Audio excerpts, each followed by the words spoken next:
வேலு நாச்சியார் போருக்கு செல்லும் முன் பேசிய ஒரு வீரசத்தை தான் உங்களிடம் பேசுகிறேன். சமாதானம், உடன்படிக்கை, பணிந்து போவது, இவற்றெல்லாம் யாரிடம் துள்ளி எழுந்து வாழை சுழற்றினானே வீரசேவன் செய்து அவனின் வீரத்தை பயன் கொண்ட கோழைகளே, தாய் நாடு காக்க வேண்டுமென்றால் பெண்குருவி சாக்காடி எங்களுக்கு வெள்ளமடா. தோளோடு தோளிட்டு வாழை சுழற்றினால் இந்த வையகம் நடுங்குமடா. இந்த வேலு நாச்சியிடமாய் கேட்கிறார், சமாதானம் பெற்றுக்கொள்.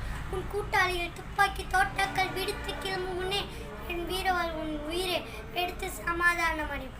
உடன்படுக்கை, போருக்கு பின்னால் ஓடிவார்கள் காலடியில் விழுந்து உடன்படுக்கை செய்து கொள்வோம். நன்றி, வணக்கம். வேலு நாச்சியார் போருக்கு செல்லும் முன் பேசிய ஒரு வீரசத்தை தான் உங்களிடம் பேசுகிறேன். சமாதானம், உடன்படிக்கை, பணிந்து போவது, இவற்றெல்லாம் யாரிடம் துள்ளி எழுந்து